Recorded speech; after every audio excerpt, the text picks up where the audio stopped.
right, what's going on? Big energy, big energy. What's up, Zach? How you doing? What's going on? Well, How are things for you? It's been a while since we've recorded the weekly show. Yeah, been a couple weeks. Yeah. I had COVID-19. The fake virus. I had to be in quarantine. Yeah. And, despite being vaccinated, I wasn't that sick. And so, it just sucked being in isolation, not being able to do things. And, actually this is going to be our last weekly show, at least in person, for a while. Because I'm going to be traveling abroad, so we're going to be doing it over the computer. That'll be interesting. Yeah, but we're still going to keep pumping out content. And our good friend Van, he's going to sub in for a lot of the movie reviews. Yeah. We're going to try me and Van, I'm going to try and something different. We're going to try and maybe see some newer movies in theaters. Yeah, because most of the time our film reviews we do older-ish, not recent, like recently released movies at least. I think, what's the most modern one we've done on that show? Maybe like it must have been Sideways. Yeah, maybe. Yeah. So, but anyways, that aside, it'll be we'll still try and do our weekly shows. Yeah. Through the internet. Through the internet. Through the power of the internet. Yeah. So I'll miss you in person, but hope you have a good time abroad. Thank you. Yeah, it'll be cool. And you know what? That'll give us a nice little. I was thinking that'll give us a nice little intro bit, and to start our weeklies. Maybe I could tell you what I've done in the past week, and it can be like a little travel channel podcast to start off. But yeah, with COVID, let's extremely upsetting to have it. And I'll be honest with you, and I haven't said this to many people. It made me very depressed. You already know, like I'm a moody person. It put me in a very bad mood. I was very depressed, very upset about it, and I wasn't even that sick. I was just mad that I had it. Like I was. In the week and a half I spent in isolation, I was angry with God. Angry with the country. At God. I was mad. I was very upset, and I still am pretty upset about it. But thankfully, I used ivermectin to cure myself. Yeah, so let's talk a little bit about ivermectin. I drank about a gallon of it a day. I mean, for people always talking about, oh, you're sheep. It's funny that they're taking barnyard medicine. Yeah, that's what. It's interesting. I was seeing a lot of threads of like Facebook posts of people who have taken ivermectin, and they're literally shitting out their intestinal linings. Yeah. And I talked to our friend Andrew. He was on the second episode. And he was like, yeah, it's serious. And he's like, and the thing is that they're taking medicine meant for animals, which is much more highly concentrated because there is approved human use for it, for parasites, But it's crazy. It's crazy that they're willing to go to the barn store and get their medicine, but they won't get the fucking vaccine. Yeah. I mean, look, the other day I went to the subreddit. There's an ivermectin subreddit, and it is a literal shitstorm over there because the sub originally started as like a group for people to talk about using it as a treatment for COVID-19. It's not like the subreddit because there's probably not many farmers that use Reddit, but it wasn't like originally a subreddit to just talk about using ivermectin to deworm your livestock. It was formed specifically to talk about using it for COVID-19, and people caught on to that on Reddit and kind of brigaded the sub and posted a bunch of pictures of all kinds of, like, there's pornographic images, like hentai, horse hentai. And then a ton of pictures of horses and sheep and all kinds of animals shitting themselves. Just when you think you've seen it all. My favorite one that I saw was this. It was like a picture of this horse giving like a weird look, and it's like when the horse sees you get near his medicine cabinet. And then there's another one that. Yeah, and dude. Then the other one I saw was like a field of horses running, and it's like, this is Biden's America. Yeah, dude. It's so fucking stupid, and I would say, like. I understand people's distrust in medicine. I understand, it comes from a valid place. Like I mean, it doesn't come from it comes from an understandable place rather. And it's just that it's weird. You'll see it. Remember when everyone was talking about hydroxychloroquine? No one's talking about that now. It's almost like, right-wing shitlords want to just push, whatever. There'll be another fucking thing within a couple Donald months. Trump was a hair's sentence away from saying maybe we should start drinking bleach. Like, he got so close to the precipice bleach. of He saying, said that. Let's start injecting bleach. He's like, well, if it cleans our surfaces, then why not can it clean our systems? Having COVID sucks, and now I can say that from experience. Even though I had a mild case and I've recovered, I know everybody was very worried about that. But so I think people are desperate at this point. I think people are scared. People are desperate. And the internet, when I was talking with my doctor, like I told him I was like, doom scrolling, so to speak, just reading stuff online. And he's like, dude, step away from the computer. He's like, right now, the internet is doing nothing but compounding anxiety about COVID. Right. And so I think it's a mixture of just the internet being a massive tool for spreading good information, but also a lot of misinformation mixed with people's anxiety, because there's like on the ivermectin subreddit, when the brigaders are posting like horse hentai and horse shitting pictures, like there's like a copy pasta that they keep posting that's like, oh, here's all the great things about ivermectin. They're saying in India doctors are using it to great success, and that there's been studies about they've actually stopped using it in India. Yeah, well, it just doesn't seem like there was like ever any, like, it seemed like maybe, I don't want to give any credence to it, but it seemed like maybe there was a scientist or doctor somewhere had been proposed using light doses of it, right? And actually ran trials on it and found that it was inconclusive. I guess. They're probably not going to work. The study that you're referring to has been disproven as So, and also Merck, the manufacturer of ivermectin, has strongly suggested not to ingest it. Yeah. And when a fucking pharmaceutical company is coming out and saying, please don't take our drugs, that you shouldn't be taking it, because that's literally their whole thing. I mean, yeah. You don't want to take a medication that's meant for horses, destroying fucking animals, parasites, in giant animals that are triple your size, if not, I don't know, how much bigger is a horse than a person? Way bigger. Yeah.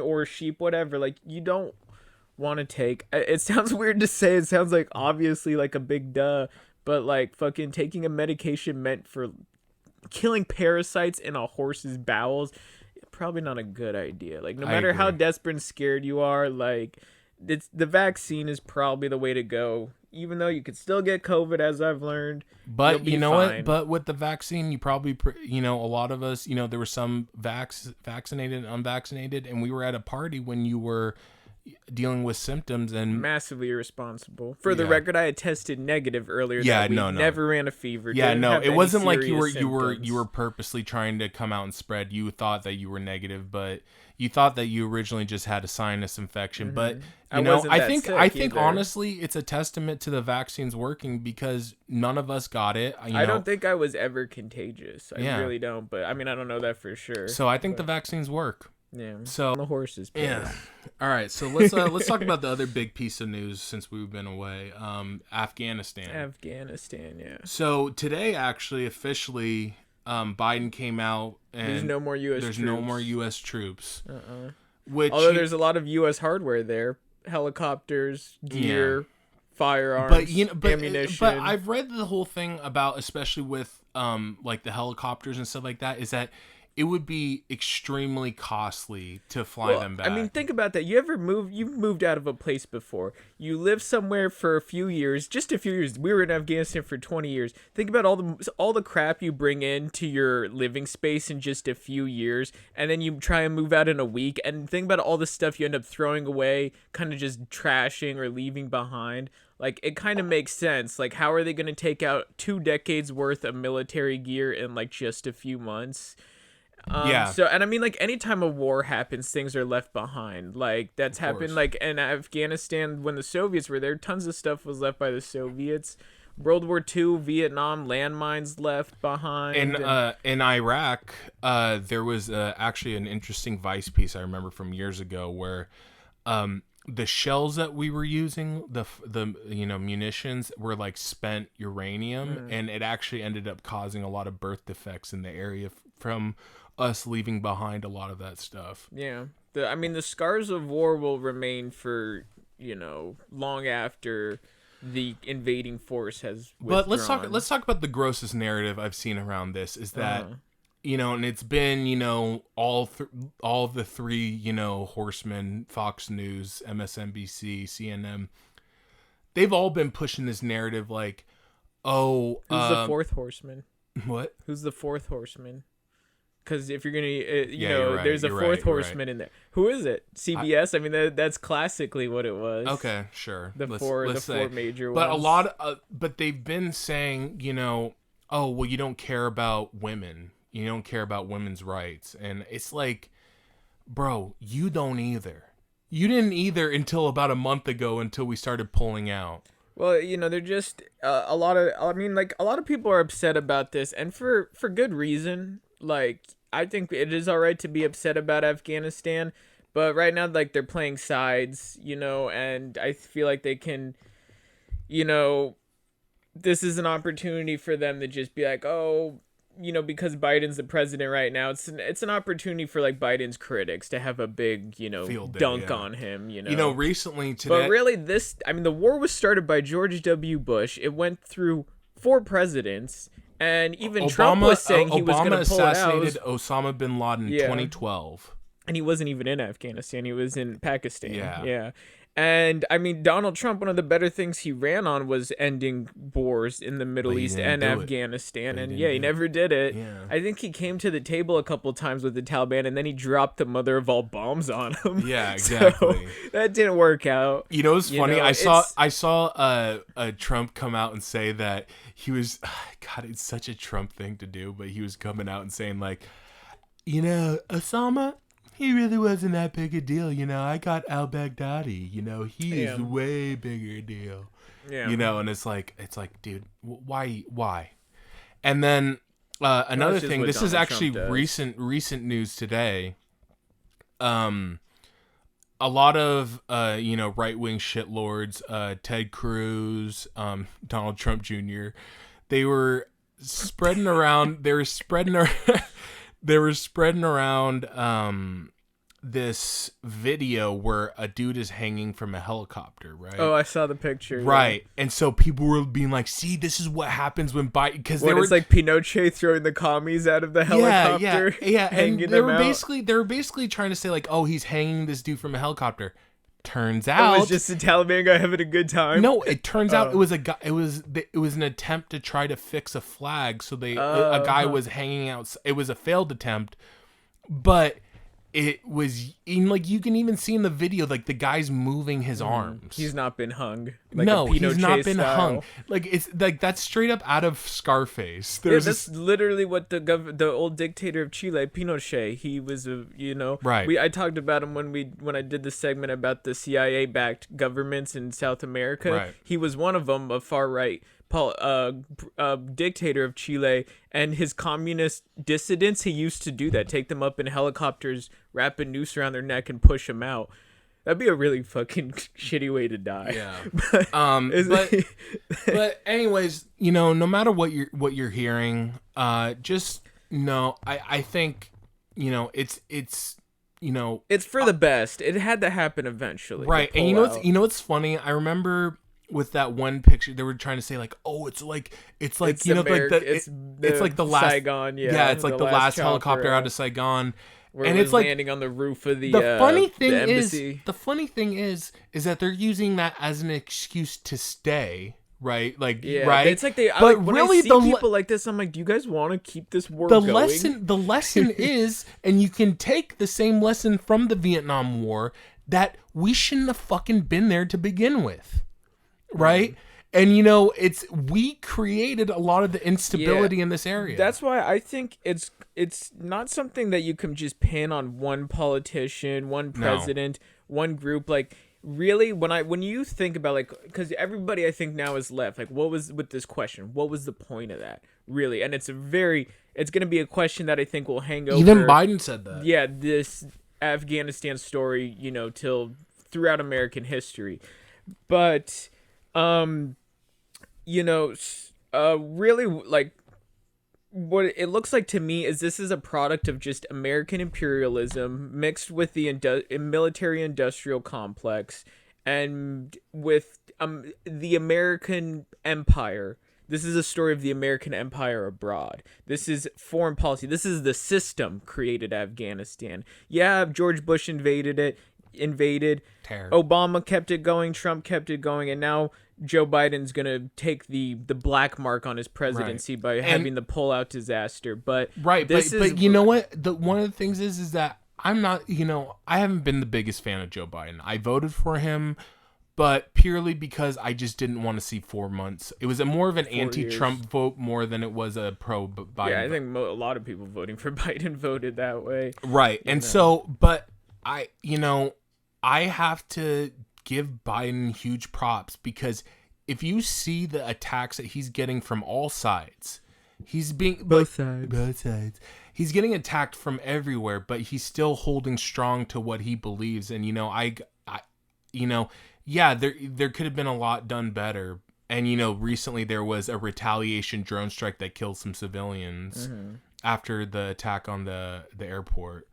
So I'm not saying that he's like a good guy, but I do appreciate that he is trying to stick to withdrawing from Afghanistan, because it's crazy. We're both in our late 20s, and a majority of our life we've been at war with Afghanistan. Yeah, I was a child when they invaded Afghanistan. Right. But and, so I think there's a couple things that I think are suspect about Afghanistan. I just want to go over them real quick. Okay. So first off, this is one theory I've heard. Afghanistan was kind of important in terms of Americans' imperialism abroad, was important to making sure America had a type of a reach, a hand, a power, a position of power in a very strategically important region of the world. Afghanistan is close to a lot of countries America wants to keep an eye on: Russia, China, Iran, nearby the Middle East. So there's a theory that Afghanistan these 20 years was essentially a barracks and a staging ground for potential war with one of those other countries, or a type of listening post too, where they could keep an eye on the powers in that region that aren't necessarily America friendly, and could have some type of military presence there. It's a result of American imperialism and the American empire. Right. So another thing here too, and this is a question that might sound weird at first, but I think there's some merit to it. How much was America working with the Taliban from the start? Or the Afghan, because it seems like the weird thing is everybody's like, what happened to the Afghanistan government as soon as the Taliban started marching through the country? It's almost like they didn't give a shit, and that they were either down to join up with the Taliban as soon as America bounced, or just bounced entirely. Right. I've seen things as old. I mean, in reading articles about this a few months ago when this stuff first started going down, I came across articles from as old as like fucking 2002, because this has been going down. And they were talking about how a guy that he was formerly part of the Mujahideen, he was being hunted by the Taliban, and while being hunted, he thought he could go to America for help, but America was hunting him. And he was like, how come two forces in my country that are supposedly enemies are both hunting me? And there is an interesting video. You know what lends some credence to your idea there is that, after 9/11, there were talks to surrender Osama bin Laden, to give him over to the U.S. based on some conditions. And George Bush, that's where the famous line comes, "We don't negotiate with terrorists." You know what I mean? And it kind of, it lends some credence to what you're Yeah. saying, is that. Well, there's another thing there too in Afghanistan. It's the number one producer of opium in the world. Yeah. America has a massive opioid dependence. And now also very rich in minerals. Yeah. So I mean I don't know about the minerals, but I know that opium that's actually been coming out a lot lately. So I mean, it seems like there is tons of business-based interest, economic interest for America to be there. Because I mean, the final price tag of the Afghanistan war over 2 decades was something like $2.5 trillion. Yeah, So they must have been making money somehow. Yeah. Do you remember that famous video? This is from like the this is from like 2010. This famous video was taken covertly, and it was the poppy fields in Afghanistan, and they had recorded like U.S. troops guarding the poppy fields in exchange for whoever, some warlords, Taliban members, whoever owned the poppy fields, in exchange for who knows what was going on there. But the U.S. troops were guarding poppy fields there where they produced the opium. There's also another famous video I saw that was also taken covertly. I didn't see it, but I was heard it written about that. There is this covert video taken that showed the Afghanistan military years ago. Again, this spans over 2 decades, so this is like stuff that happened a decade ago. But it was the Afghanistan military hanging out with the Taliban like buddies and exchanging weapons and having casual conversations and showing each other their gear and their weapons and just talking like buddies. So like there is this question, I think, that remains, like, how much was America like allowing the Taliban to be successful and in cahoots with them to some degree, and how much was the Afghanistan puppet government a part of that strategy? Whatever was going on over there, there's some definite fuckery there. Oh yeah, and I hope more information will come about it. And this is going to be like a very, very as bad as Vietnam in the U.S. history books. Like, and it went on longer than Vietnam. More money spent. I don't know about the cost of lives, but I'm gonna guess more, both on both of the Afghani people and of U.S. service members. But truly, it's a travesty, and I think everybody has a right to be accepted. We wasted 2 decades there, so much money that could have been used. Think about all the public programs that we could have implemented here in the U.S. with that money, with the price tag. Yeah, we could have been using, if they took all that money and they just did one thing with it, use it to combat climate change, I think we'd be in such a better situation when it comes to the climate crisis that's slamming down on the world this summer. Well, since you brought that up, that leads into one of my first topics. Okay. So let's go. We're officially the Intergovernmental Panel on Climate Change report calls climate change unequivocally caused by humans, and temperatures are going to rise to unthought of levels, and they're calling it a code red scenario. Yeah. It came out a few weeks ago. It was the ICPP, International Panel on Climate Change. Right.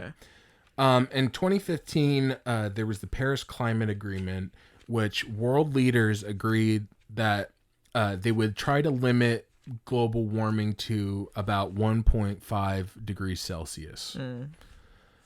The world has already warmed by 1.1 degrees Celsius. Right. So we're already, and they were saying that we were going to try to not reach that by 2030, and we're coming up on that. Yeah. So there was a 3,000-page report by 234 scientists saying that global warming is accelerating sea level rise, worsening extreme weather events, and heat waves, droughts, floods, and storms. And I mean, just look at what's been going on recently with the hurricane, and the weather this summer has been like apocalyptic. It's been biblical. Floods around the world. There were literally fire tornadoes in fires everywhere across the world, not just California, not just the rest of the United States, one in Turkey, Europe, and Greece, Turkey, North Africa. Right. Flooding from Europe to Asia to here in the Southwest during the monsoons. Right. Hurricanes fucking coming out of nowhere. I mean, I guess it is hurricane season, but it's pretty. Like I was reading about this too. When this was released a couple weeks ago, they said it is the most stark warning of climate change yet. Oh, yeah. And barely been reported on. Right. You know, I mean, at least it's not headline news, because climate change, let's be honest, it's not a sexy topic. No, it doesn't it get a lot of airplay. No. You know, people, you know, are aware of it. People know about it. A lot of people think it's not real. A lot of people think it's real, but it's not man-made. Like, at this point, like, their international science community is ringing every alarm bell they can and saying, we need to change things right fucking now. Like, this minute.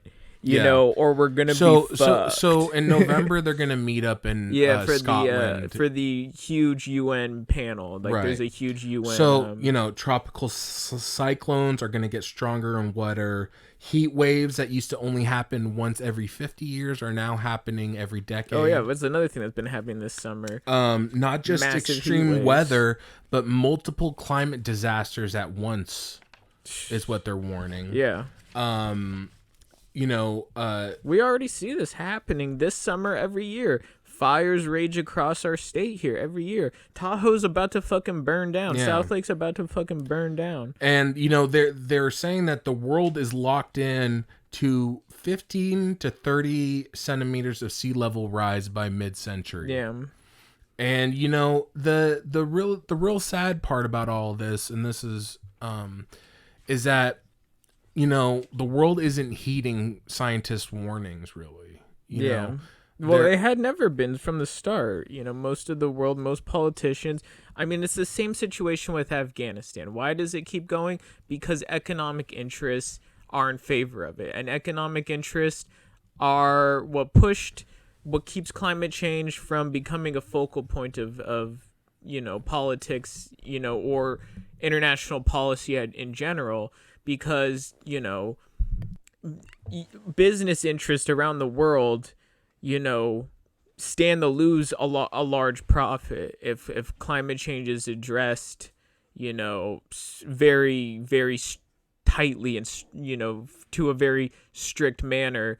You know, and of course people are now saying that there is going to be economic opportunities and like green energy and stuff like that. But obviously that's still not fully developed yet. So, you know. Also, don't forget that we're gonna have all the chuds being like, "You're trying to take away my gas vehicles," you know, and it's all that. It's gonna, as we try to switch to, you know, maybe electric cars or whatever, you know, that's gonna be a huge. They're trying to take away. First, it's gonna be like, oh, well, you know, remember they were trying to say like, oh, they're trying to make sure that you don't eat steaks because they're trying to lower methane. Remember that shit? Yeah.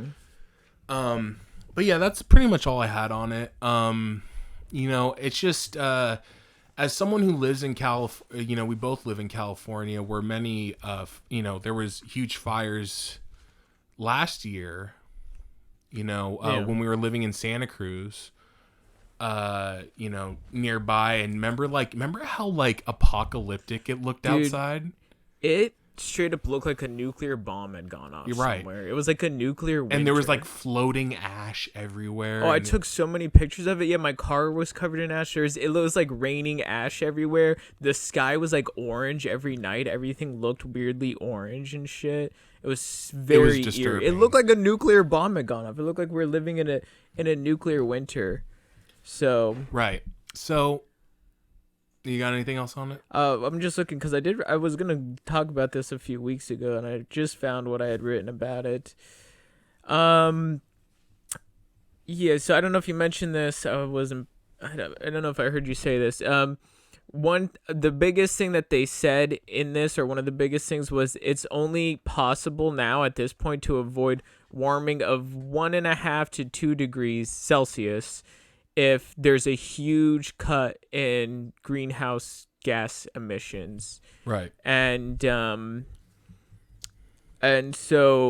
this report definitely had a lot to say about just the regional effects. And, you know, sure, we're going to have fires and extreme heat here in California, but the rest of the world, around the world, is going to be affected. Flooding, extreme weather events, hurricanes, cyclones, you know, droughts, extreme heat.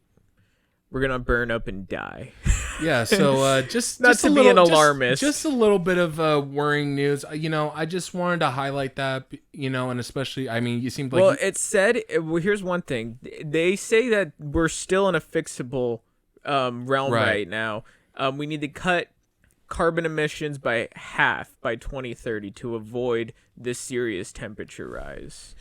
So let's hope that the world if there's one political issue that should be paramount to all, it should be this one, because this affects everybody. like everything. Yeah, and everything. It affects everything.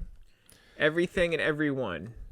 So, not to be a fear-mongering or an alarmist or all doom and gloom, but the Earth is a cool place to live, and we should try and keep it rad. cool. Yeah, exactly.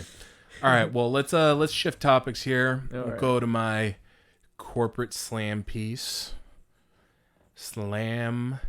I said slam. Slam. I said slam. Corporate slam. Wow. Yeah. Good You like one. that one? Love it. Okay. So Incredible. this week I'm gonna be slamming Nabisco, makers of products such as Ritz crackers, Cookies, Oreo, Teddy Grahams, Wheat Thins, and right now, since August 10th, a strike started in Portland, followed by Aurora, Colorado, Richmond, Virginia, and Chicago, Illinois. The Bakery, Confectionery, Tobacco, and Grain Millers Union are representing the strikers. Nabisco's parent company, Mondelez International, has recorded billions of profits in the second quarter of 2021. $5.5 billion in profit and $1.5 billion in stock buybacks. The CEO of Mondelez International received $16.8 million in total compensation, 544 times the median employee income, which is about $31K. Workers basically feel like they're peons. They feel like they're disposable. They don't feel like they really matter to the company. Mm-hmm. And the funny part is that, many workers have worked 12-hour shifts, 6 to 7 days a week. And for several workers, they were being lauded as heroes for being essential workers, but the company wasn't treating them that way. Yeah. I think it's always funny when a company will be like, oh yeah, we praise our essential workers, but they don't treat them like they're essential workers, Yeah. Well, it's just part of the optics of it, Right, and their profits actually soared. What if a company was like just completely honest about it? I'm like, yeah, we don't care. Yeah, you're gonna work for us. You're gonna do all the hard work, and we're gonna treat you like shit. You mean nothing to us. So a little bit more. They would never do that. No, they never will. Because they're demons. But what if they were honest demons? I still wouldn't like it. So, these topics don't get a lot of play in the news because, again, like climate change, it's not the most sexiest. Union negotiations with striking. It's not sexy. No, it's not a fun topic. It's not a sensationalist one. But I think it's important because, as the capitalist society that we live in, we need to highlight instances where valuable workers are being used as pawns. Yeah, I mean, factory workers and farmers and groups of workers like that, basically the proletariat. Hell yeah. They, will get praised across America, and especially in rural areas where a lot of these people, these are their jobs. Rural areas, the Midwest, or like, those types of places, like they'll get praised, by politicians, by common people, call them the backbone of America or whatever they want. But they don't get compensated or treated as such. When it comes down to it, like, politicians don't have their backs. Other community members, most of the time, don't have their backs. The union is integral to having some type of advocacy for these types of employees. That's why unions are important. Yeah, because, otherwise you're, kind of just left on your own, and it's, obvious that your community leaders aren't going to be the advocate for you. So you need to have, your own groups to advocate for, you and your coworkers. Right. So So I'll continue on. Workers have been asked to give up overtime pay, concede to a 2-tier healthcare plan that would downgrade benefits for new employees. The union has been forced to accept concessions during long, drawn-out negotiations. People who were close to retiring under the old plan were no longer eligible to retire under the new plan. Another problem that they're worried about is that they have shuttered other plants in Atlanta and New Jersey, and moving those to Mexico because because U.S. workers can't compete with Mexican workers. I mean, in terms of pay, right, right, because Mexican workers can be more taken advantage of, and Well, yeah, there's not as many fail safes and regulations in place to protect workers as much in Central America as there is in the States. Right. So, I mean, that's just outsourcing. That's been a thing for a long time. Right. And so the reason why I wanted to highlight this is because, funny enough, this was something that came up in 2016 during the Clinton-Trump race. Mm-hmm. And Trump, I saw a clip online say, I won't eat Oreos anymore, okay, because I'm pro-worker, but... Well, see, that he is, the most glaring example. I mean, politicians have done this for a long time where they're like, they'll come out and say... And Trump was the most glaring example of a politician doing this in recent years. He always liked to go around because a lot of his base is white working class. So he'll go around to appeal to them and be like, coal miners was another big one with him, or, just, go around and say, oh, I'll support the workers. I'm for the workers. I'm here to help the workers get paid better, whatever the hell he says. But then when it comes to it, he's not actually putting policies in place to help them. His policies he's all talk. Favor the companies. Literally, this is something... And it's not just Trump that does that. Majority of politicians do. Just taking his opponent in 2016, Hillary was hugely integral in creating the TPP, the Trans-Pacific Partnership, which would ship a lot of jobs overseas. Which Trump pulled out of. One of the good things he did. But the biggest piece of legislation Trump passed through his whole 4 years was the 2017 tax cuts that favored corporations and businesses. That's it.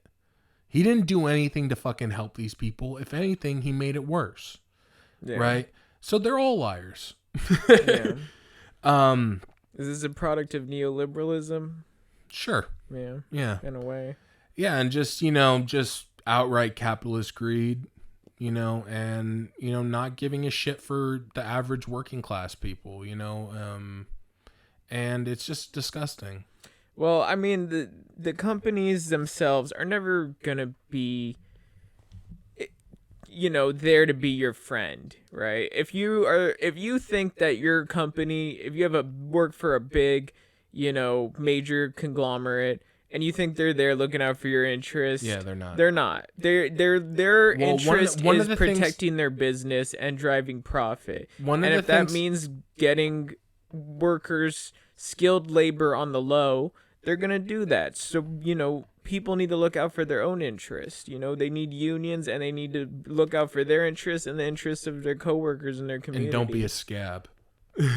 Cross. So am I gonna find any Oreos in here or Teddy Grahams?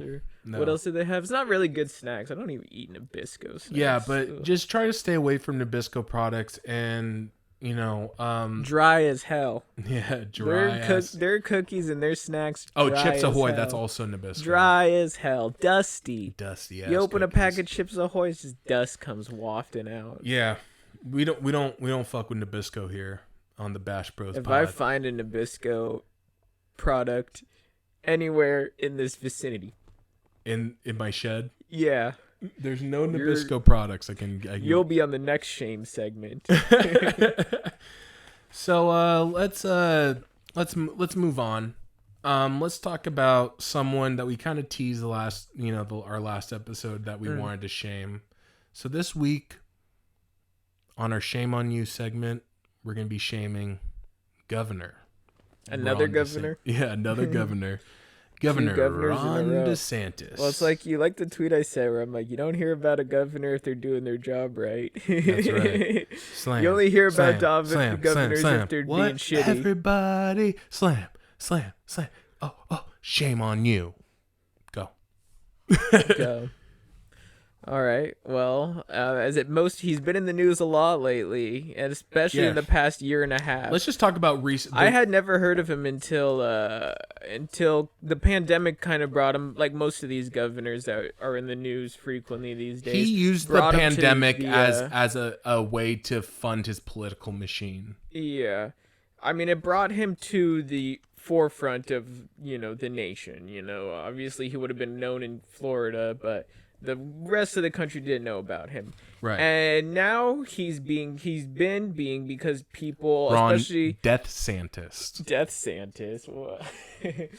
I told you this. I thought this was funny when we were watching that movie the other night, that DeSantis was a JAG for the Navy. He actually had, he went to he has a pretty fairly impressive resume. He went to Yale and then Columbia Isn't Law it funny School. how a lot of these people who go to all these prestigious institutions, and then they get into office and they pretend like they're the working man. Yeah, I mean he was magna cum laude at his schools. He cum laude? Both as an underground he cum lauded and in law school he cum lauded too.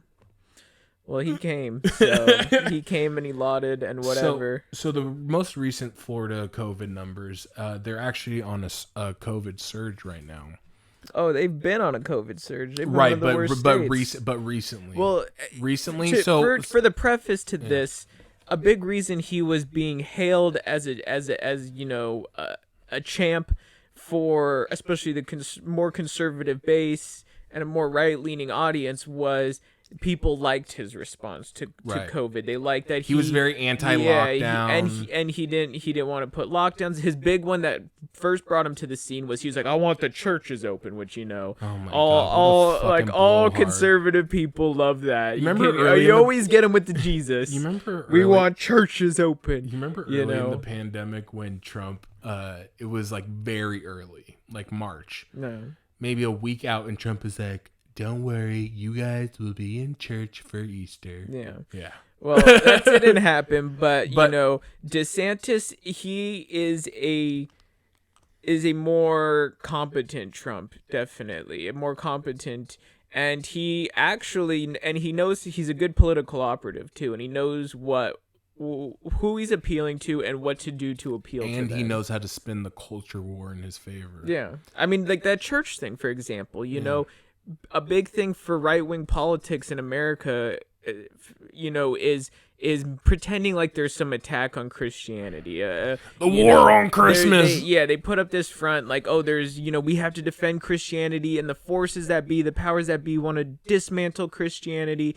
So when he went on and he was like, we need the churches open, he's framing it as the powers that be are trying to use the pandemic as an excuse to stop you from going to church and worshiping the Lord, and I'm not going to stand for that. And that's just part of his skill and how he maneuvers, is appealing to stuff like that, appealing to his base in that way. Well, so there's implications to that type of political maneuvering. Recently, the last 7 days, the average is 262 deaths and 2,100 cases a week. So also in regards to that, for a while he was being praised by the larger nation, the more conservative side of it, as for a while, because Florida's numbers were not as bad as they should have been relative to how many people lived there. So people are like, see, he's doing it right. He's restricting lockdowns. He was selling merch. Yeah, that was Fauci mocking, my Florida. Fauci. And anti-mask and merch mocking Fauci or mocking the pandemic protocols, and and his governorship was getting lauded, to use that, his cum laude status was getting lauded because it seemed like Florida had been, had evaded the worst of the pandemic.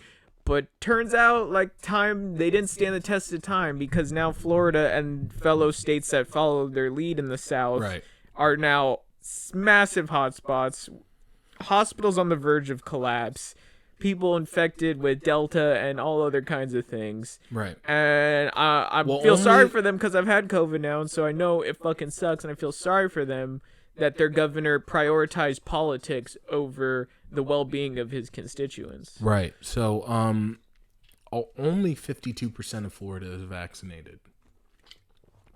One of the more interesting things I did, and searching for recent things that Desantis has said recently, he's been trying to he made a ban on masks in schools, right? Trying to be pro-parent. And I don't know if you've been seeing... It's just appealing to conservative politics, because that's another thing conservatives love, is the family. The family's always one of their big pedestals they love to stand on and tout themselves as the defender of the family and the defender of children, but yet they leave tons of children in poverty. And why would you ban why would you ban a mask mandate? I understand if you remove the requirements to mask, like you remove the mask mandate, but to ban it outright just seems ridiculous. Like, you can remove the restrictions and say, look, I'll leave it up to local communities to decide, which might be a little bit more fair, but to outright ban it seems just kind of foolhardy. Well, it's a political move. Of course. Because masks are now a political thing. Who would have thought? So recently he's gotten some news because he's been withholding money from school districts who choose to have a mask mandate for their schools. So he's withholding funding. Yeah. But recently, a Florida judge overruled it. Overruled his decision to ban masks in schools. And the thing that's really just disturbing with DeSantis is that as the rates rise, it really only serves to help him politically. Yeah. Why do you say that? What? Why do you say that? As COVID numbers go up, I've seen the opposite. That he's actually he actually has been going down. But that was what I'm talking about more so when he entered like the national spotlight, especially during the pandemic. Is that even though Florida did have a lot of cases, it worked to his advantage, right? Yeah. And it's weird. And it's fucking disgusting. And he deserves all the shame that we could give him. Oddly enough, I somewhat agreed with him before his state started imploding when he said something. Because, I mean, at least after the first wave of lockdowns back through in March and April and May of 2020, and they kind of removed them and then put them back down just a couple months after that, after the summer. I was kind of annoyed. And so, I always had, my questions about lockdown measures and was kind of skeptical of it, And originally, before his state started imploding, and he said something that I was I kind of agree with him, where he was like, look, I don't want to keep dragging my state back and forth through lockdown after lockdown and COVID regulations. I would rather just encourage vaccinations, which obviously he's failed on that front because his state seems to be behind the national numbers. Like I said, 52%. And, and those...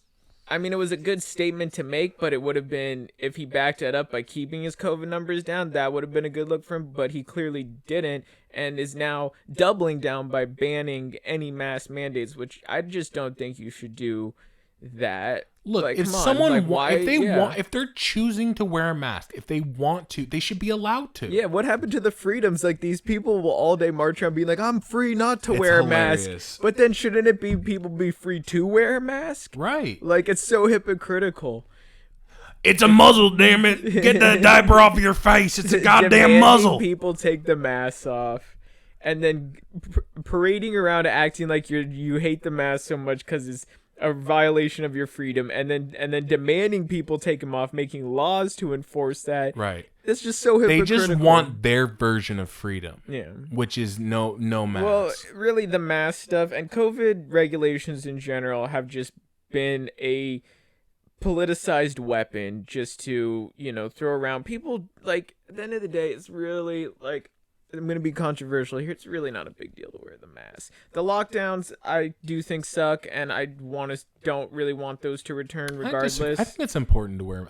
I think. Well, no, what I'm saying is I don't think it's a big deal to put it on. Like, the people that throw a big fit over no, it isn't a big deal. Sorry, I misconstrued that. Yeah, sorry. to the people that are throwing a big fit over it, like, it's part of the outrage machine that exists in America. And, like, right. American They don't want to be politics are based on outrage these days. They'll COVID regulations created a lot of outrage, and right-wingers in America saw an opportunity to turn that outrage about COVID and the pandemic and the guidelines that came with it into a massive weapon.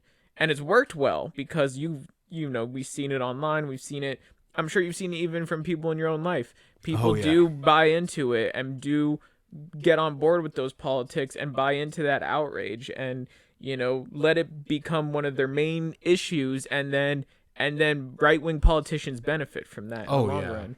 Because now DeSantis, because of this, he gets to is now a potential 2024 presidential candidate. That's what a lot of the polls have been leading towards as far as like top Republican candidates. All other his than moves Trump. in the recent year have been priming himself to make that run. It's not just the COVID stuff either. You remember last year during the protest last summer, the Black Lives Matter protest? He signed an anti-riot bill, which is a lot of hilarious people thought that was shouldn't be called an anti-riot bill, but it was actually just aimed at protesting in general. But funny enough, when there was the anti-Cuba protests, those were allowed to take place in Florida, but because they agree with him ideologically. But if there was Black Lives Matter protests in Florida, then because DeSantis supports the Cuban protests, but doesn't support the Black Lives Matter protests. And you know what? It's to use a line that libertarian conservatives like to use a lot.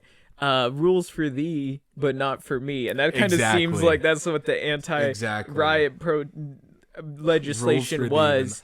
It's rules for thee, but not for me. Yeah, and that's what the anti-riot legislation seemed like it was rules for his political opposition to stifle their protesting abilities, but not for his base, not for of course protests he would support.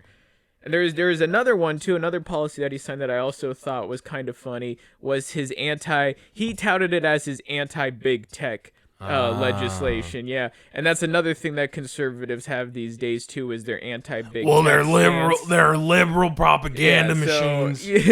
Although fucking Facebook, except Facebook has been one of the biggest purveyors of right-wing conspiracy theories, and the social media companies, big tech, works in their own favor. They're not politically aligned. No, they work in their own favor, and they're in favor of the bottom line. That's really all they give a shit because they were like deplatforming, especially after the Trump one. Which I didn't necessarily agree with, and you remember that at the time. No.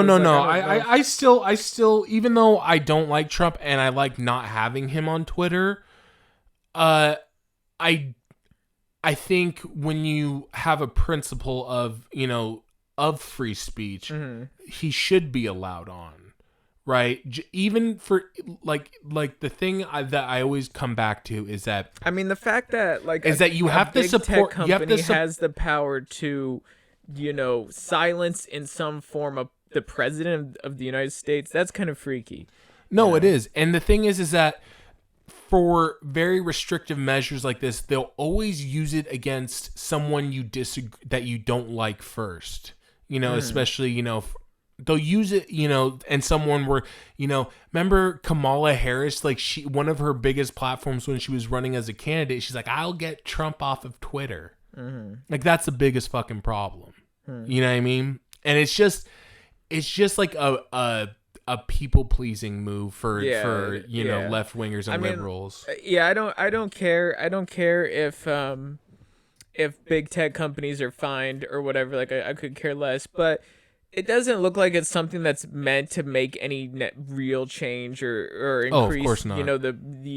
protect free speech. It just looks like another political move, which is what Ron DeSantis is made of. He passes legislation and policies to further his political career, further his agenda, and he does it at the expense of his state. And now his hospitals are imploding, doctors are walking out, and it doesn't seem like that's going well for him. So it seems like all that praise that came from right-wing media came a little too soon. They celebrated a little too soon. You ever seen that clip when the guy shoots in the NBA, shot like a 3, and like turned around and started celebrating, and then it didn't go in? Yeah. It was kind of like they had one of those moves. I think that was Nick Young. They started celebrating a little too soon with this, because now the states run by conservative politicians are now suffering the most. Although they'll scream all day that it's these liberal-run cities. Well, now the excuse is that it's immigrants. It's always another scapegoat. And it's always a shifting and of now the blame. and now they're trying to be with with a lot of the Afghan refugees. They're going to try to weaponize it against them as well. Was it me and you that were watching the funny video about the video where the guy was like going around and interviewing all the people protesting Biden's pulling out, and they were all like putting on this little facade, like weeping for the people out of Afghanistan, and then saying how horrible it was what Biden did. It was Jordan Klepper, I think, from The Daily Show. No. It was like a mainstream news. Really? News. Yeah, it was like CNN or something. And then the guy like interviewing him was It was Donnie O'Sullivan from CNN. Yeah. He does a lot of those. Yeah. And he was like, so we should bring in the refugees. So you agree? You're feeling sorry for the suffering of these people. You're weeping over it now here. You're cursing the Biden administration and how they've abandoned Afghanistan. So you would agree the plight of these people, we should bring them in as refugees. I think we should wait. And then all the people immediately were like, no, that's not the right move. That's crazy. But it's just like, back to Ron DeSantis. It's the same thing Trump did at the beginning of the pandemic that a lot of politicians have done, both Democrat or Republican, and that's shift the blame. Skirt responsibility and shift the blame. Oh, this isn't my fault. It's someone else's fault. It's immigrants. It's the Chinese. It's whatever. It's a secret government conspiracy theory. Whatever it is, shift that blame on somewhere else and remove any responsibility from yourself. So you don't have to do anything, and you can just continue to look good rather than taking action. And that would really save lives, but it's not about helping people for a lot of these politicians. It's about playing to their base and playing games of politics and stirring up the political fires and letting people suffer because of it. So fuck that. Fuck that and fuck Ron DeSantis. Fuck Ron DeSantis. If he runs, which he probably will, whether he's running with Trump or without Trump, I say fuck him. Yeah, fuck him. All right, Zach, well, wait, hold on. Hold on 1 second. Okay, I'm holding on. Hold on.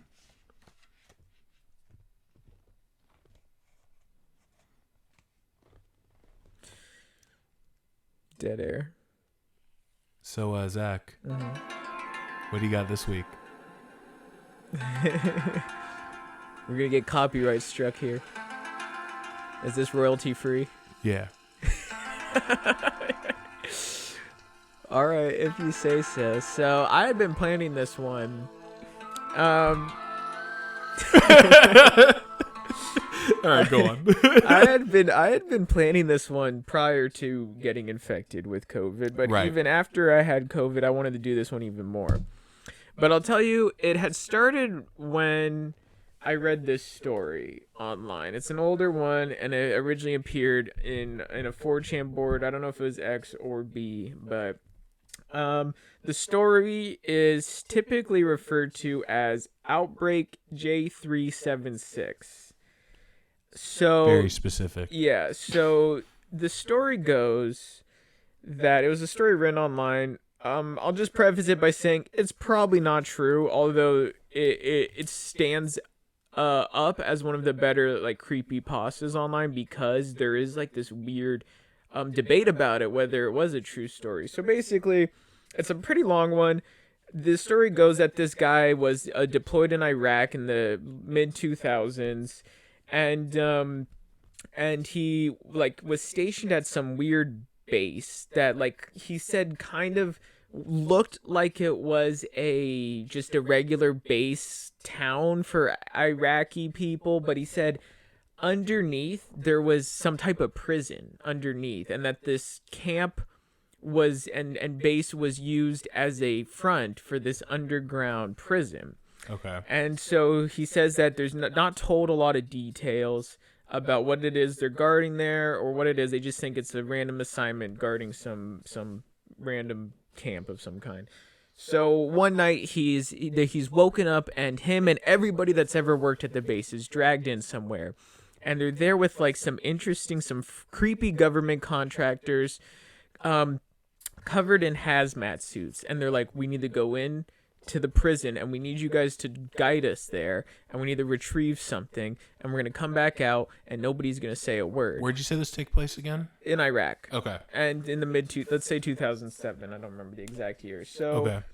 So he goes in, basically in there they find that the place there's been a massacre, and that prisoners are infected with some weird disease that's somewhat zombie-esque, but they're not quite zombies. They just kind of seem to be ravaged, and they're also like bleeding out their all their orifices, throwing up, shitting themselves, and the government, let's just call them black ops agents that's guiding them through, basically like shoot anybody on sight, and they come across fellow soldiers in there that are fine but are clearly infected, and they're told to kill them.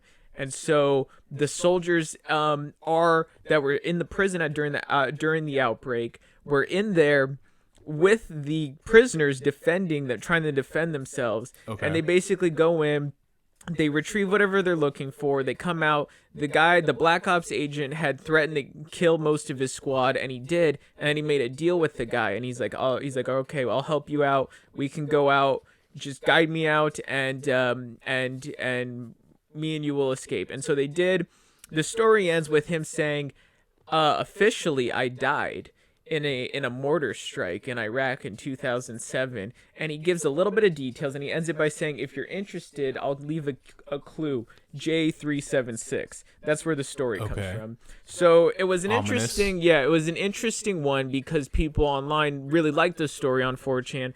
And they started researching it, and they found that through doing some digging, they found that perhaps the location he was talking about was this camp called Camp Buka, which was the... Hey, Camp Buka, we make a spaghetti. They make spaghetti there. Yeah, they make haunted spaghetti. And it was spaghetti. it was a real camp. You just said it was a creepy pasta. It was as the successor to the Abu Ghraib prison. Mm-hmm. Yeah, and it was kind of an interesting one, because it was like a hybrid prison, but also like a lot of locals lived there, like a weird town.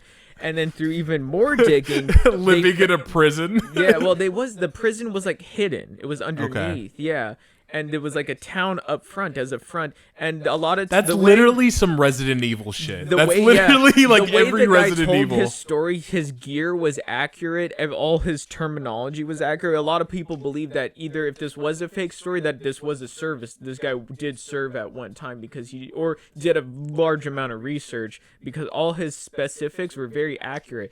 And then a final poster found that there was a mortar strike there in which in 2007, when the guy said he would die, in which 2 soldiers died, and they had found and narrowed it down to one name, and believed that if this story was true, that would have been him, officially KIA'd during a mortar strike. But if, according to his story, this Black Ops agent just, made it look like he died and he escaped, and this is all off the record. So...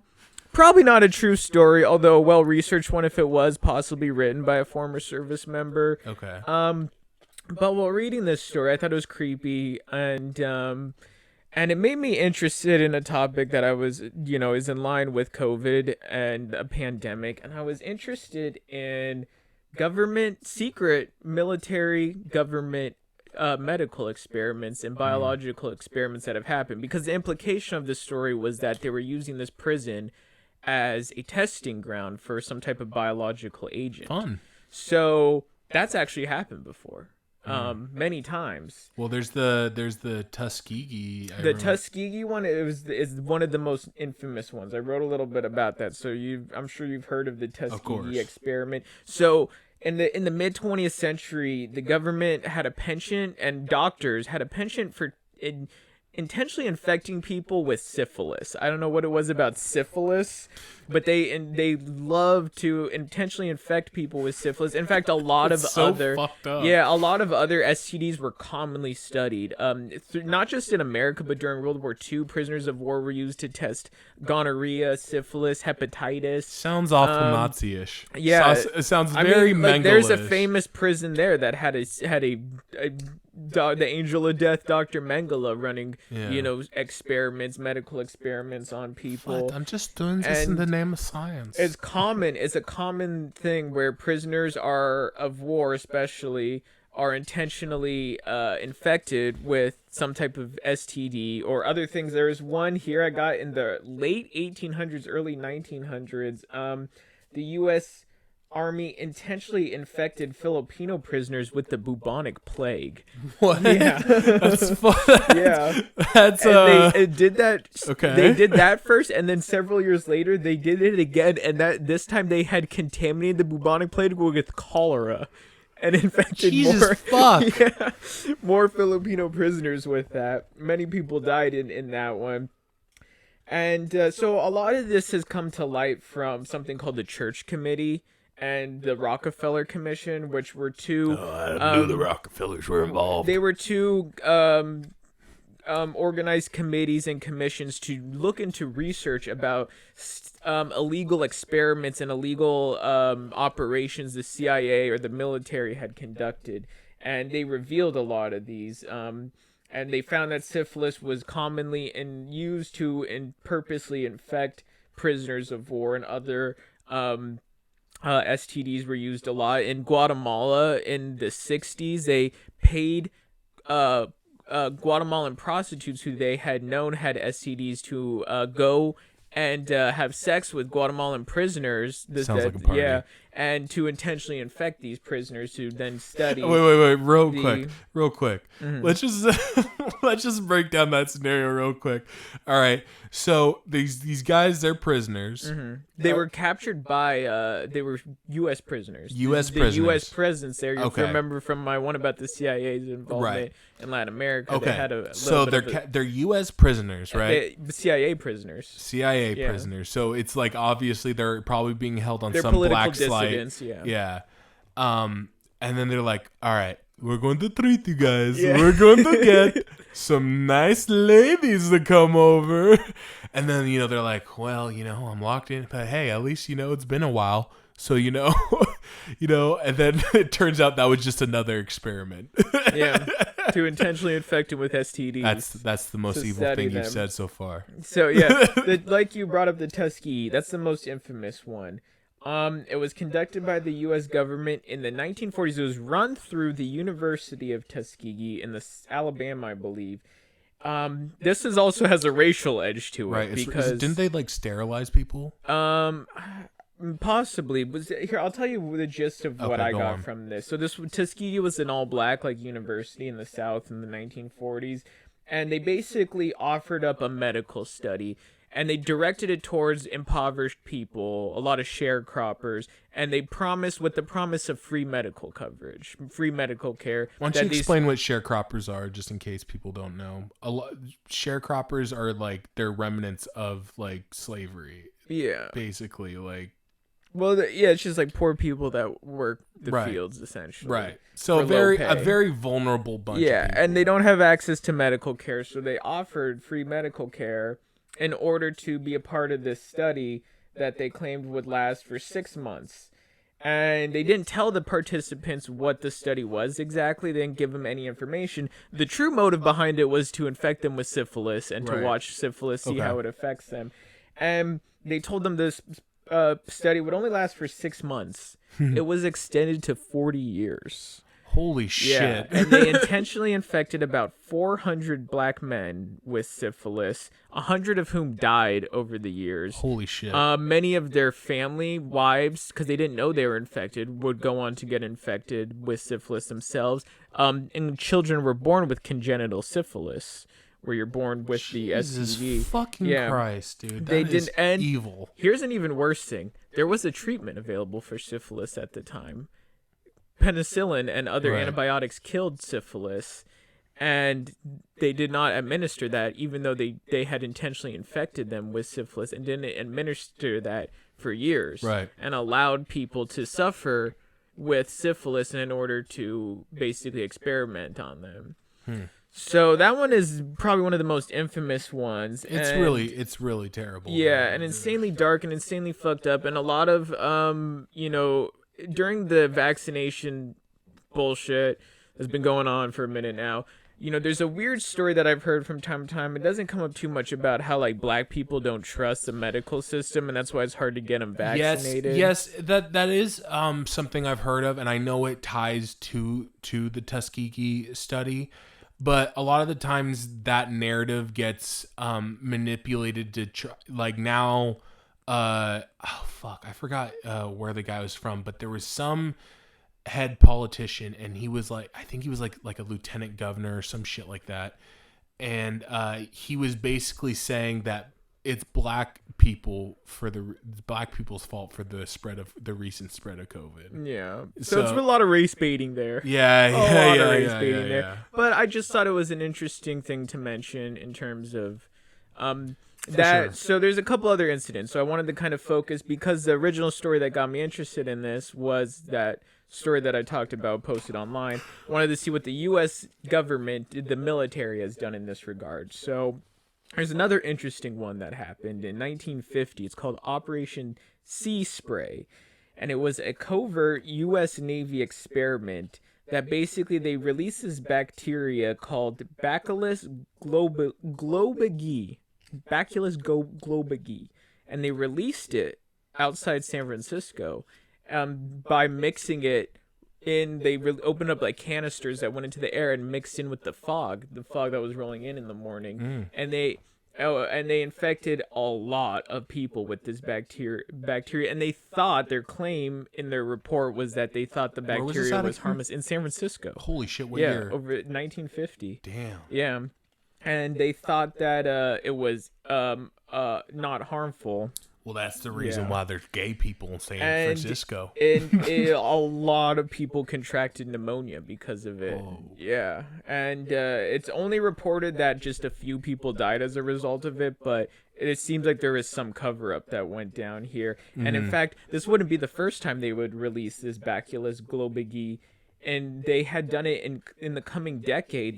They tested it in the New York and Chicago subways to see. This is Cold War era. They tested it there. Their justification for running these covert tests was to see the potential of a biological attack on America.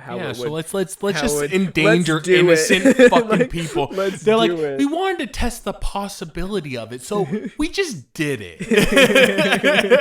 So aren't you like kind of making it self-fulfilling prophecy? Yeah, they wanted to see like how effective it would be. Like, what if they did it like airborne over San Francisco, and then testing in the subways? They're like, what if they did release it in like a subway-like environment? Their justification, like I said, was that they did not believe Bacillus globigii was harmful, and that they could just see when people would have it and how much contamination would spread. But it turned out it was somewhat harmful, and people got pneumonia from it. Great. So to say how much they knew about that is left to question.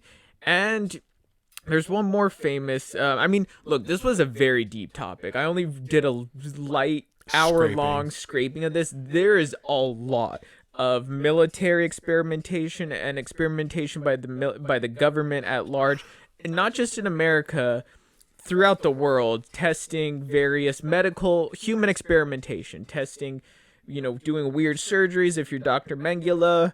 and to testing radiation on people. Another famous one that took place in America that was at a U.S. base too. It was at a base called Edgewoods. It was an arsenal base, and they basically gathered up about 7,000 troops and told them they wanted them to be a part of this experiment. Again, we're not clear about what it was, and then gave them small doses of sarin venom, sarin, and shit. VX nerve agent. The two nerve agents, sarin and VX, which are super powerful nerve agents. They intentionally dosed them with that, and dosed them with a ton of other chemicals too. Those were just the two main ones, two scariest ones. These soldiers agreed to random experiments, thinking that, it's part of their duty and their service to their country to, be willing to participate in experiments. But like a lot of these, they're not given the full scope of what they're getting injected with. They're not told a lot. And they go on to test sarin and VX nerve agent on them. And I believe, again, a lot of people were left scarred, damaged, or dead from these experiments at Edgewoods. Honestly, I would love to return to this topic in the future and do a deep dive into one of these. Edgewoods in particular. Edgewoods is freaky, because this is as close as I could get to the original story of, testing some weird biological chemical agent on soldiers and prisoners alike. And for the sake of, a lot of times the explanation is it's for scientific purposes. Like, we need to see how this is going to affect people so we can combat it if it's ever used against us.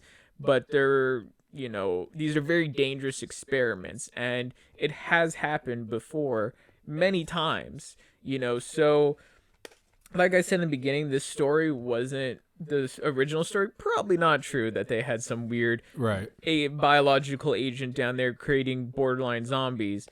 But the idea of the U.S. government testing biological and chemical agents on their soldiers and prisoners alike is not a far-flung idea and has happened many times. Mm-hmm. So to bring this to something a little bit more contemporary, it leads me to think, especially now that I've been infected by it, how it leads me to question it brings a new light to, I think, this lab leak theory a little bit.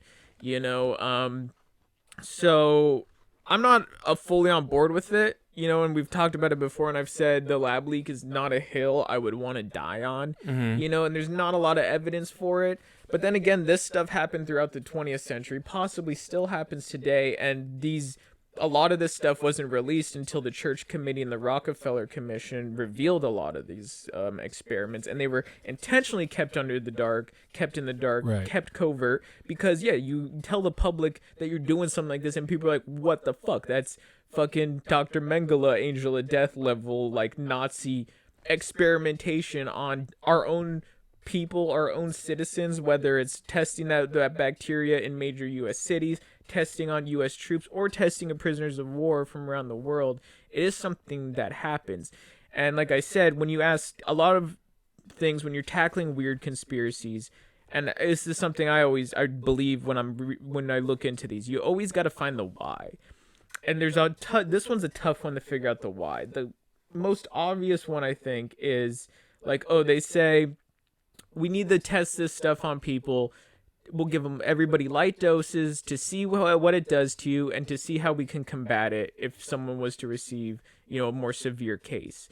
So the lab leak theory, the idea behind that is kind of in line with this, in that people believe that in this Wuhan lab of virology, that they were doing the gain of function research, where the idea behind the gain of function research is that they can super give a virus of some kind a super strength in order to manipulate it to have some properties that are easier to study and easier to understand, so that they can therefore in the future combat viruses like it.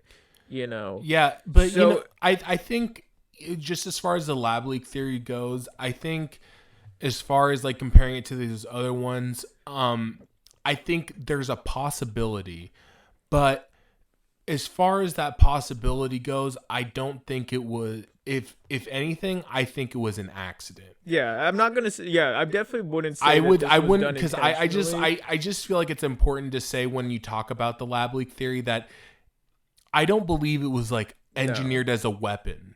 You know what I mean? But, it is, it's interesting. And quickly, And I agree with you, too, on that fact. And like I said, if you want to compare these past incidences of medical experimentation and human experimentation to something that could have potentially happened in that Wuhan lab, they do give people light doses of things, and how they study and how they experiment in the Wuhan lab, I have no idea. I have no idea how they study viruses in any labs I've ever been in a lab. Just for a second, I would like to refer to the brilliant words of Dr. Ian Malcolm, Jeff Goldblum's character in Jurassic Park. Just real quick, got a short clip. Okay. If I may, I'll tell you the problem with the scientific power that you're using here. It didn't require any discipline to attain it. You read what others had done, and you took the next step. You didn't earn the knowledge for yourselves, so you don't take any responsibility for it. You stood on the shoulders of geniuses to accomplish something as fast as you could, and before you even knew what you had, you patented it and packaged it and slapped it on a plastic lunchbox, and now you're selling it. You want to sell it. Well, I don't think you're giving us our due credit. Our scientists have done things which nobody's ever done before. Yeah, but your scientists were so preoccupied with whether or not they could, they didn't stop to think if they should. Yeah. And I mean, that's kind of the idea here, is that, like, whatever experiments they do in the field of biological and chemical agents, I guess they do it with, I'm not going to say good intentions, but they do it with the intention of gaining knowledge, seeing how it works and seeing how they can manipulate it and to benefit or not. I don't know. But as far as let's talk about the lab leak theory, I think the thing that always ran through my head as far as my layman's understanding of what gain of function research is that last line that Jeff Goldblum says always rings in my head is that your scientists were so worried on whether or not they could, they'd never thought whether or not they should. And that's that applies, I think, to all this medical experimentation that's taken place over 100 years. Yeah. And it has been done in secret. So, like I said earlier, I wouldn't put all my eggs in that lab leak theory basket. I wouldn't die on that hill, but it's definitely something that's happened before, at least maybe not releasing the entire virus onto the entire world, but, doing risky experimentation in the name of knowledge and progress. Right. And again, not as a weapon, but more so it could have just been an accident. Yeah. But they were doing science that is risky and dangerous. In the pursuit of knowledge, let's just say, whether that's for the better or worse, I guess remains to be seen. Yeah, we don't know. We're not scientists. We're just two jerk-offs in a shed. These experiments have hurt people before in the past, and usually on a small scale. So if the lab leak theory was to be true, let's just say, hypothetically, for the sake of argument, this is the worst. My dad was a virologist, okay?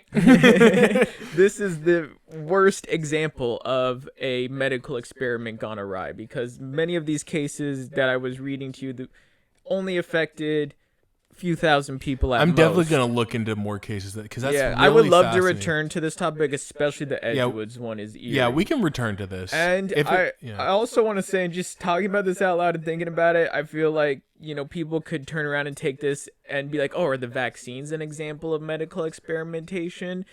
I don't want to lead down that line of thought necessarily. We're both vaccinated. Yeah. If anything is the experiment, it's COVID. Yeah. And the vaccine is their answer to trying to undo their fuck up. Yeah. So, they need the vaccines. Well, honestly, when it comes to the vaccine question, you can always just look at it logically.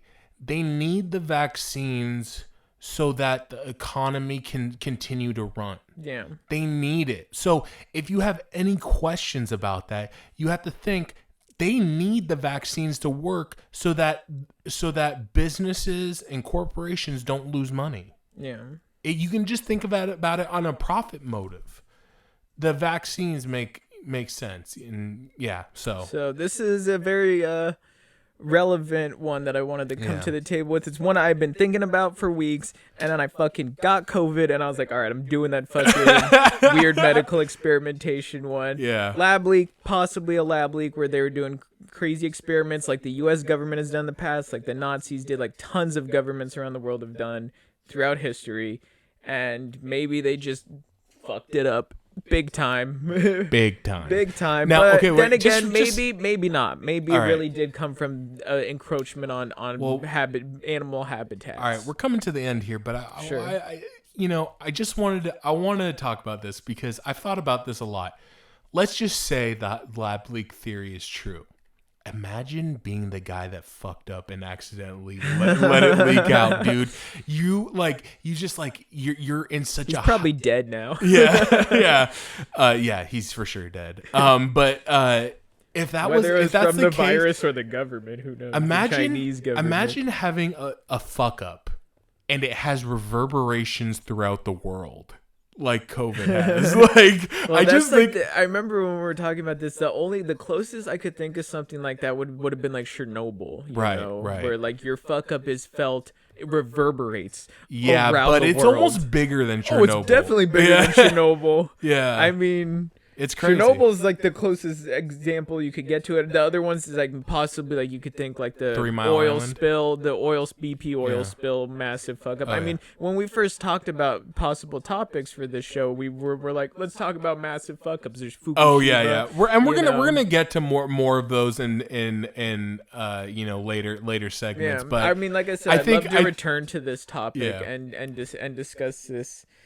But- in but- more you great know, topic, Zach. Great topic. Yeah, I enjoyed this thank one. you. Yeah. Yeah, it was a good one.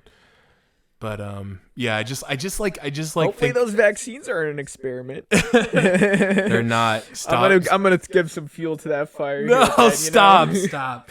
I'm gonna cut They this. did short. it before. All right. I'm gonna Black shut Hawk it off. helicopters come in and give you a vaccine. You gotta pull your pants down for it. Yeah. Go behind the Applebee's. I specifically asked that I get all my doses of the vaccine in my butt. So. Oh yeah. Well, I remember when I got my vaccine last May. I was walking past the local Applebee's and it said free vaccines. There's a sign that said free vaccines, and I went up and I'm like, the free vaccines out already? And they're like, yeah, come on back here.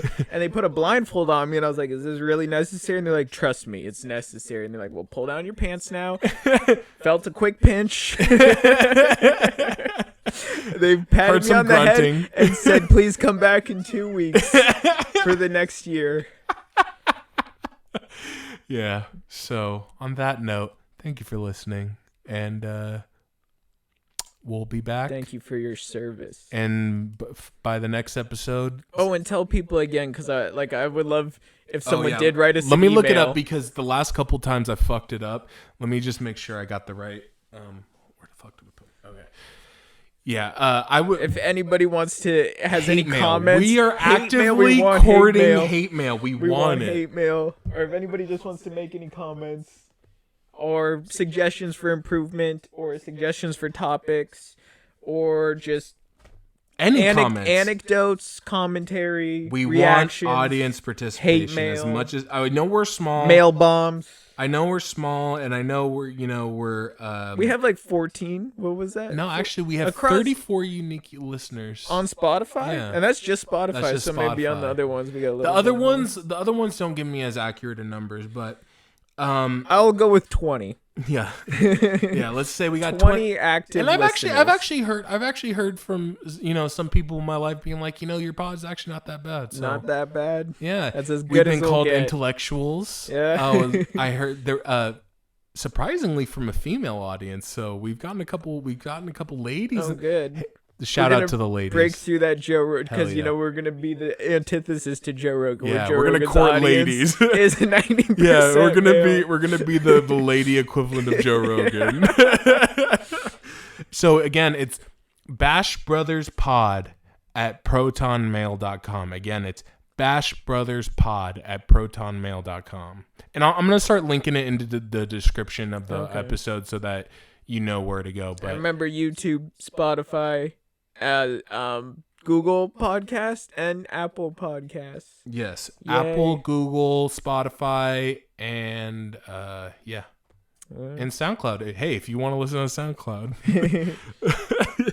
All right, man. Well, that's going to do it for those biological agents. Yeah, the be future careful. zombie one that they're going to release on us. Oh, yeah. That this guy talked about. J367 coming for us. So, Zach, Mm-hmm. until next time. I'll see you over Skype call next time. So, Yeah. or whatever we use. Yeah, we'll be able to do it, and I think we want to keep up with the upload schedule so that you guys have something to count on. we're having fun doing it. We are actually having a lot of fun doing. I mean, like we said in the first episode, this is something that we've been wanting to do for 10 years, and we're finally doing it. And even though I'll be traveling abroad, he still wants to do it. yeah, He's and I'll bringing have his updates mic. from traveling. It'll be like Yeah. a travel channel segment, Yeah. so that you can look forward to. No, that. I'm just gonna You I'm just gonna especially, cut you'll you love off that. on your updates. Be like, no one No. cares. No, you will care and you'll love them. All right, well, that's gonna do it for us this week. We're out of here. Peace.